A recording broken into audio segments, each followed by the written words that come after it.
Right now at 10, two families remembering their children killed in the Annunciation Church shooting. We love you, Fletcher. You'll always be with us. This as stories of bravery and healing continue to surface, and as we learn more from police about what happened. It is very clear that this shooter had the intention to terrorize those innocent children. And new details on the shooter's past.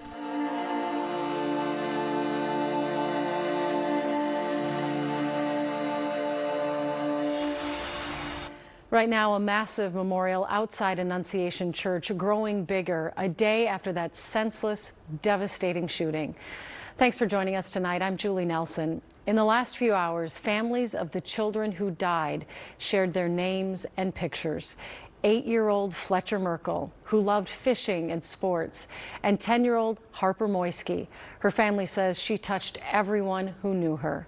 Joe McCoy is live from Annunciation Church, where a memorial for those children continues to grow tonight. Joe? Well, Julie, there are hundreds of flowers and candles here outside of Annunciation Church. We have seen so many community members and students reunite with one another throughout the day. And also today, Julie, we heard from the two sets of parents that so tragically lost a child in yesterday's shooting. An ever-growing memorial surrounds Annunciation Catholic Church as families, staff, and students return to the place where evil entered, drowning out that evil with love.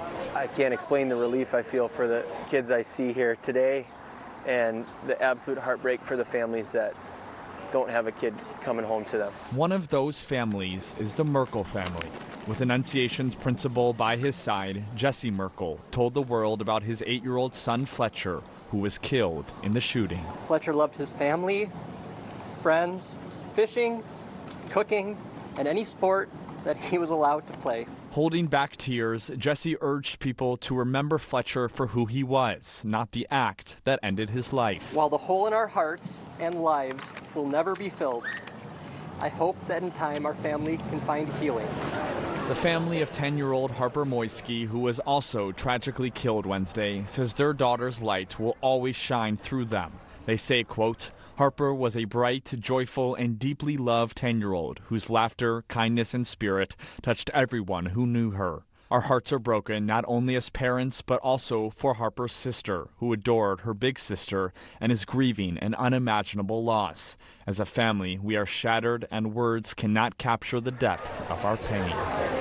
Give your kids an extra hug and kiss today. We love you, Fletcher. You'll always be with us. A parent of a student here at Annunciation told us that one of the most difficult things is not being able to grieve and congregate as a community inside of the church right now. Their sacred space, Julie, has been taken from them. I don't even know how Fletcher's dad did that today. Just our hearts go out to them. Thank you, Joe. Well, today members of St. Mary's Greek Orthodox Church gathered to pray for one of the survivors in their parish. Her mother, an ICU nurse who was called into work when that mass casualty call came in, before knowing her daughter, Sophia, was among those critically injured. She has not been involved in the direct care of her daughter, medically speaking, but of course, she is a mother. And she's very involved with her prayers and with her presence. Sophia's priest says he knows her family well and that she is the youngest of 4 generations at that church.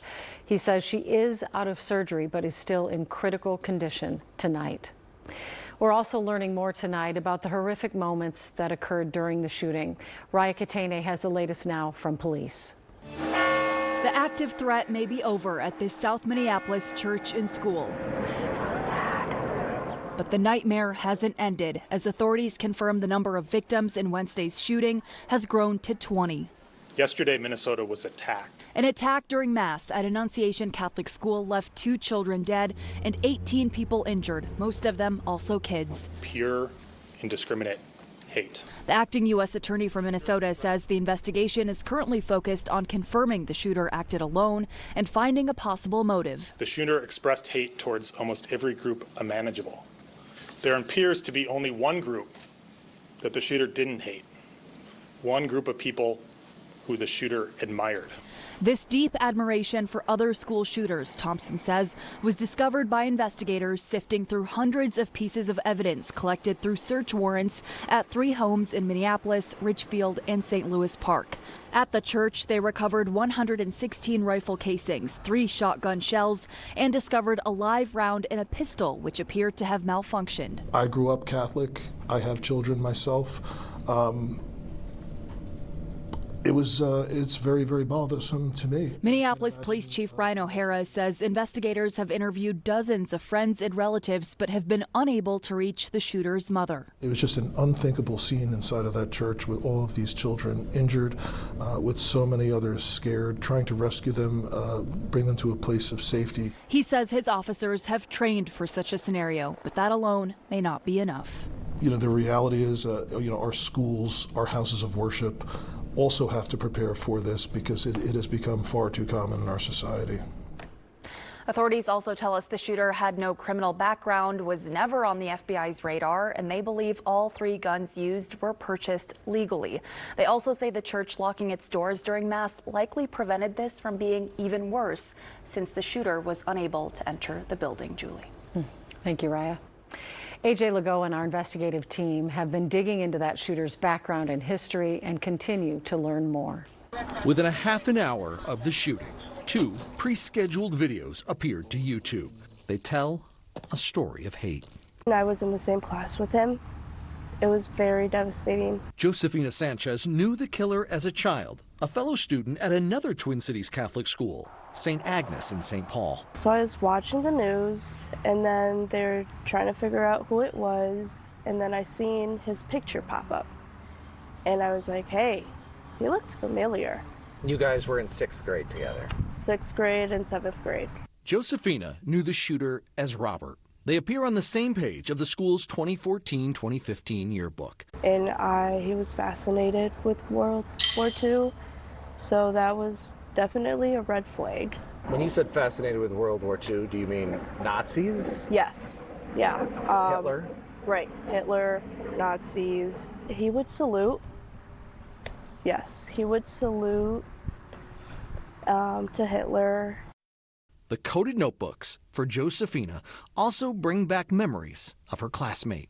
He would write in code, Morse code, on a sheet of paper, and I didn't know what that was, but it was definitely triggering when I seen the book on the news. The book filled with anti-Semitic, anti-Christian, anti-minority, political hate. When I recognized him on the news, I looked back and I was like, there was definitely red flags. For KARE 11 Investigates, I'm AJ Legault. Tonight, security is up around schools and places of worship in Minneapolis. Governor Walz said state troopers and DNR enforcement officers are teaming up to patrol around the city. The State Patrol says that frees up Minneapolis police and the BCA to continue their investigations at the scene. The State Patrol chief says they want troopers to be highly visible. Well, this evening, hundreds of people packed the Basilica in Minneapolis for an interfaith prayer service.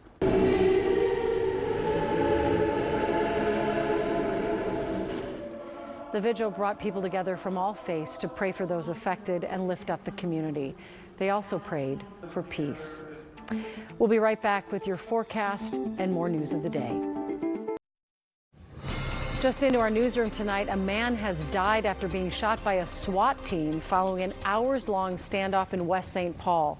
Police say they were executing multiple felony warrants. West St. Paul police say after a SWAT team arrived, the man shot at them for several hours. An officer shot and killed him just before 7 when police say he aimed a long gun at them. No officers were hurt. The BCA is now investigating. A sad update now to a story we've been following for more than a month. Officials in Wyoming say they have found the body of a missing Lakeville father. The Bighorn Sheriff's Office says climbers saw a backpack under a ledge on Monday that turned out to be Grant Gardner's backpack. Search crews then found his body nearby. We'll be right back.